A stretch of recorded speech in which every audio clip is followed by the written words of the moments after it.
Hi guys, welcome back to the channel. My name's Darren Evans and this is BD Performance. Today I'm here with the Mac Daddy, I'm going to call you that. Fine. Dave is probably, well, in fact we've done a couple of different videos with your car before where we've referred to you as our dad kind of thing. Thank you. I think you and Smiler have, well, Smiler's my dad, definitely. Not in real life, but that's what I've referred to him as. But you're definitely the dad of BD. You've been coming here that long, Dave. Yeah, it's got to be about 7.5, 8 years now. Has it? Yeah. Been that long? So, how long have you owned the car? Just over 8 years. About 8 years, 4 months. So, we were talking very, very briefly before about your kind of journey, really. Yeah. You've been, or you originally had an unknown, oh, did you get the file done originally? Yeah, it was an unknown file. So you got that done? Yeah. As soon as you got the car? Yeah, basically within a week. So you got the car, got stage 1 from some random man in a van. And then what happened then, Dave? We found BD Performance and we've used you ever since. But what was your... how old are you, Dave? Come on, me asking you. 58.5. Okay, so you were 50 when you got the car, roughly. Yeah. So what was your thoughts behind it? Was it midlife crisis?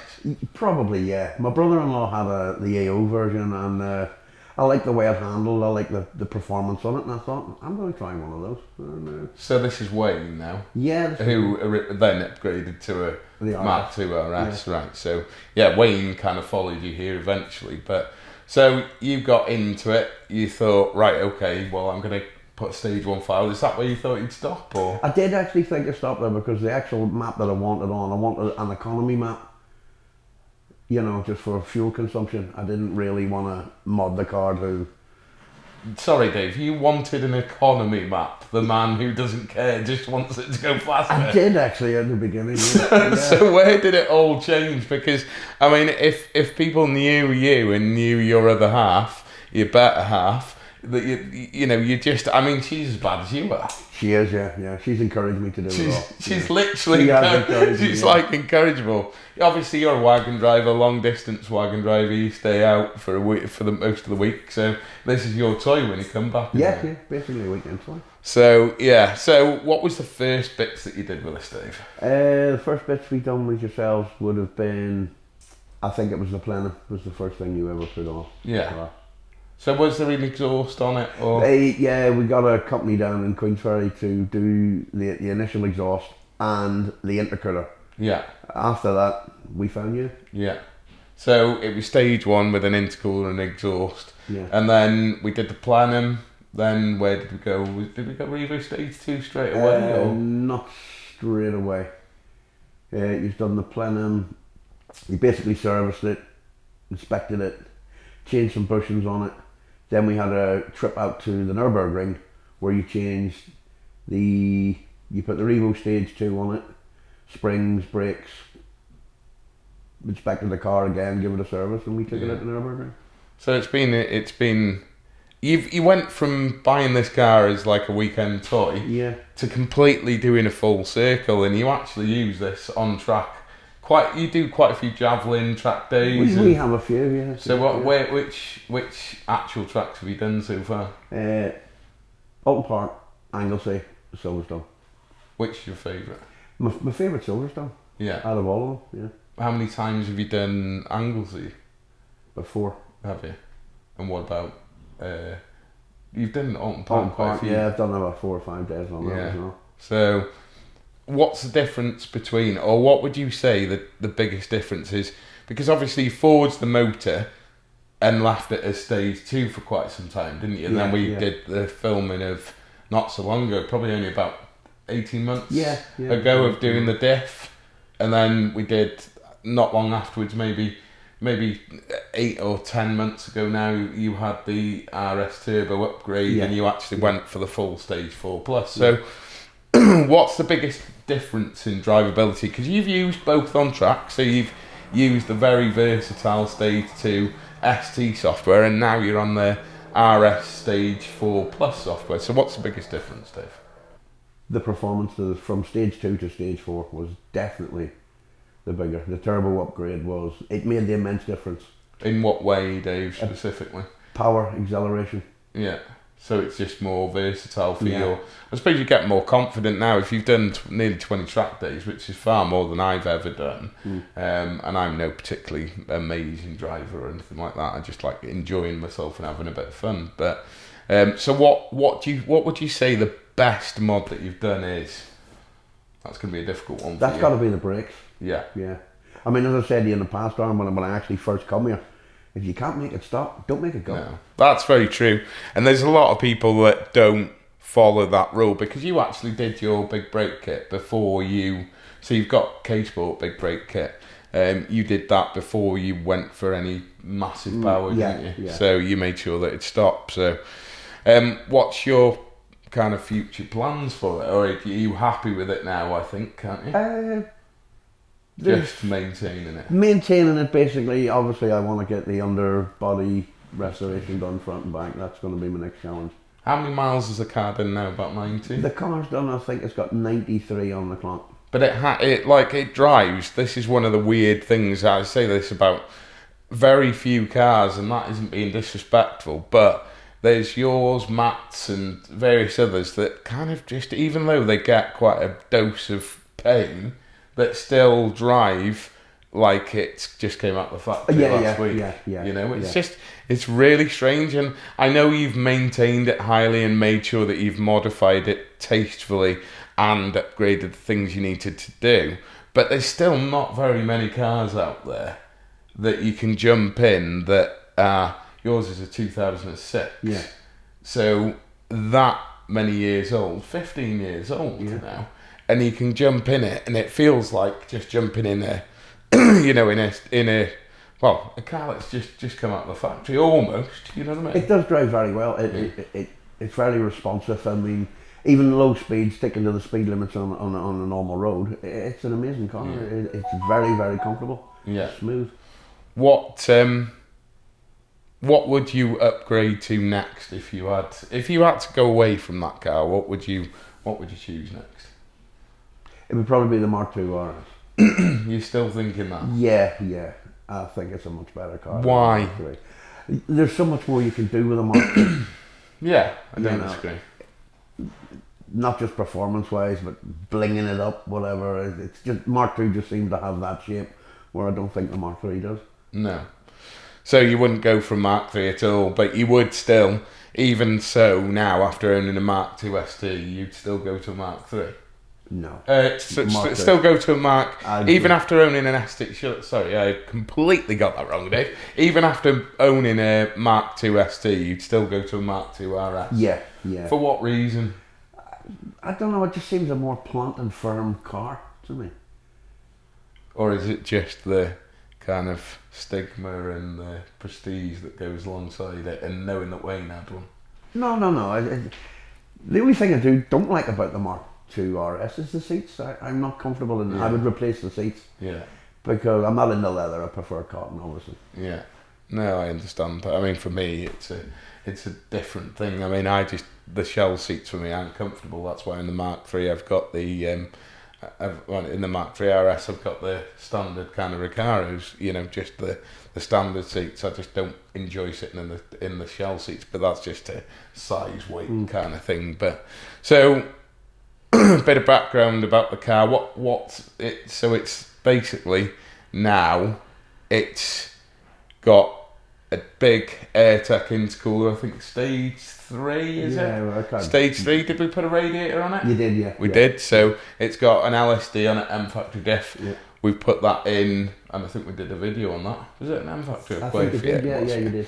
Yeah, so you're on a standard clutch, an RS clutch, which we were just discussing, is probably only coming up to 3 years old now, and we're thinking that probably needs replacing. Yeah. But in terms of driving the car, are you happy with the setup at the moment? Oh yeah, absolutely. I can't fault it. Yeah, I mean, it's just an enjoyable, pleasurable thing to drive, to be fair. So I think the best thing to do now that we've talked about it is to actually get out in the car and go and enjoy it and do some miles. Yeah.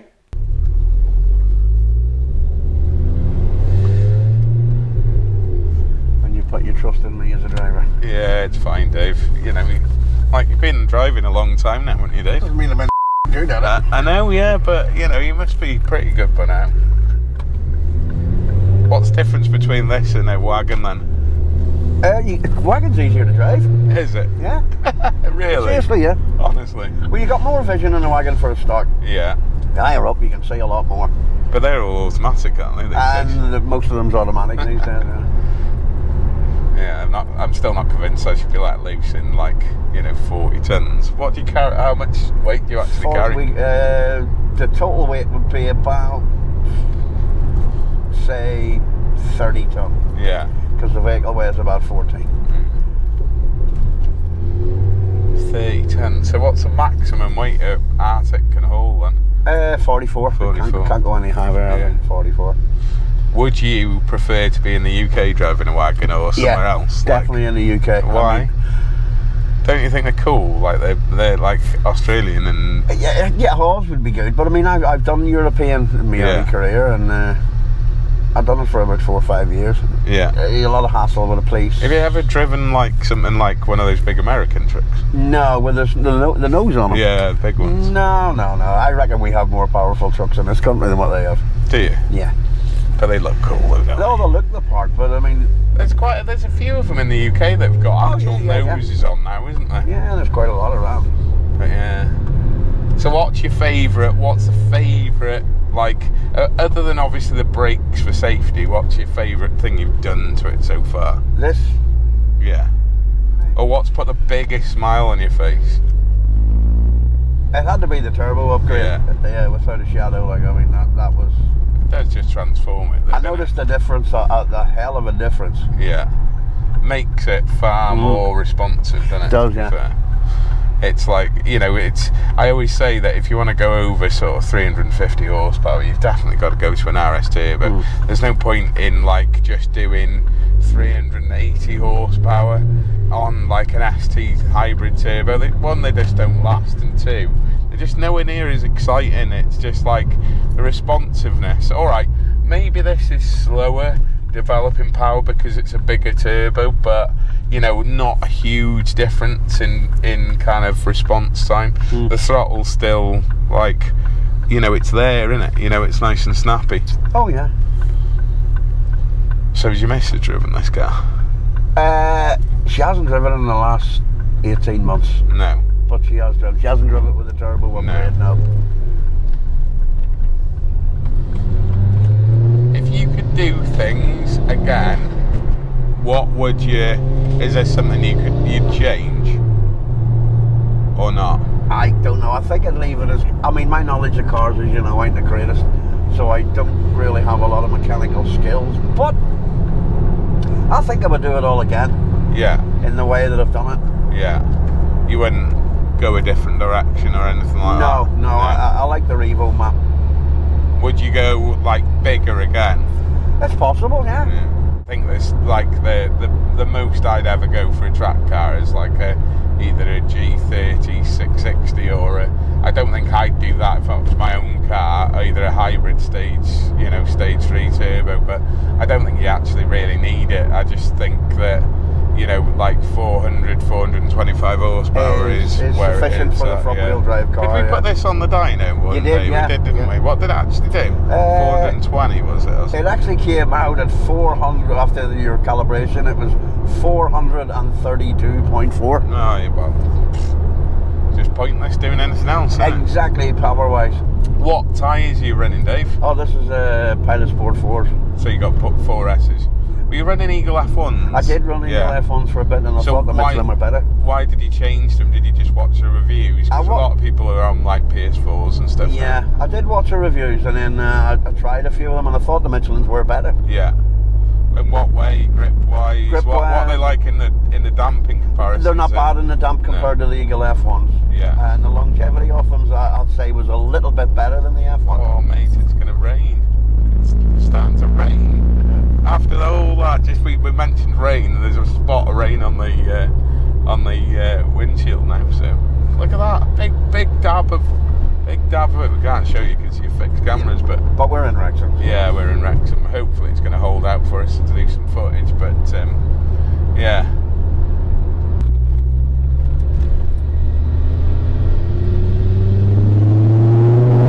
I wish I could say this will be the first time. If I drive you I wish I could say this would be the first time that you will have been out with me, but it's not, is it, Dave? The last time you drove. Yeah. You really enjoyed that, didn't you, Dave? Yeah.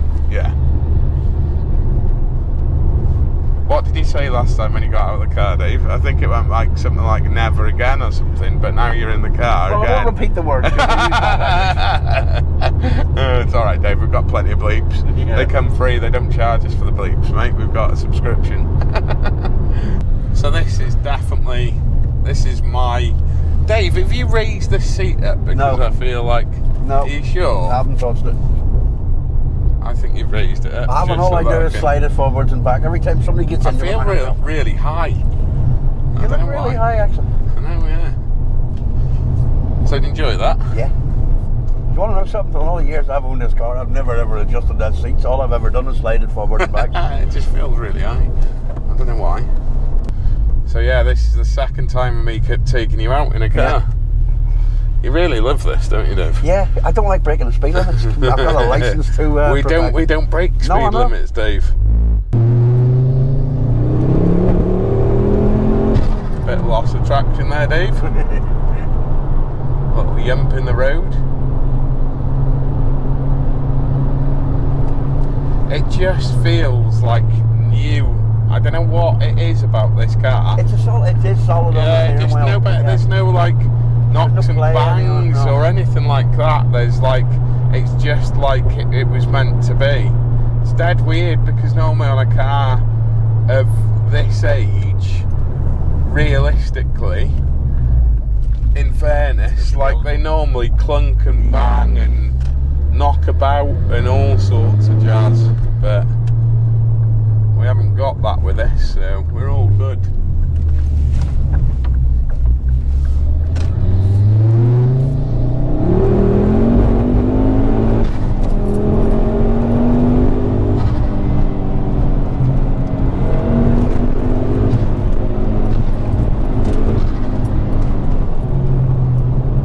Brakes are pretty good, to be fair. If you could buy one car and money was no object. My answer? Yeah. Money no object, one car. Yeah, one car. Without a shadow of a doubt, I would go for the 𝗙𝗵𝐵 𝘍𝘢. Yeah? Why? Just it's like because of what it is, what it does. Seen the reviews on it, seen it on Top Gear, you know, and it's just a beautiful looking car. Yeah. It's the 20 grand for the tyre replacement. It's a little bit... Why not a Chiron then? I don't like the name. That Chiron, the first one I ever seen was like a brownie coffee coloured one. Yeah. And I thought, I don't like that. There's not many of them in the world, I would say, in fairness. But, yeah. I don't know what I'd have, you know, supercar wise. I don't think I'm really that bothered. I think I'd have a Huracan with like a twin turbo kit on it, because I've seen like a few on the 𝘎𝑚𝑖's channel, you know, racing the SVJ or whatever it is that he had against that young lad that works for him that's got the Huracan, and I think that if it was twin turbo it'd just be phenomenal, you know. But yeah, it's definitely, it's a, as they say, a sweet ride. Yeah. That's what they call it, the cool kids. The power delivery is just dead, you know, linear and smooth, and like it doesn't try and wheel spin, because wheel spinning is not, you know, no good for the track, is it? No, well, no. Not good for your tyres either. Yeah. No, especially when you're putting like PS4s and not these cheap things on. You know, these are rubber, not plastic, aren't they?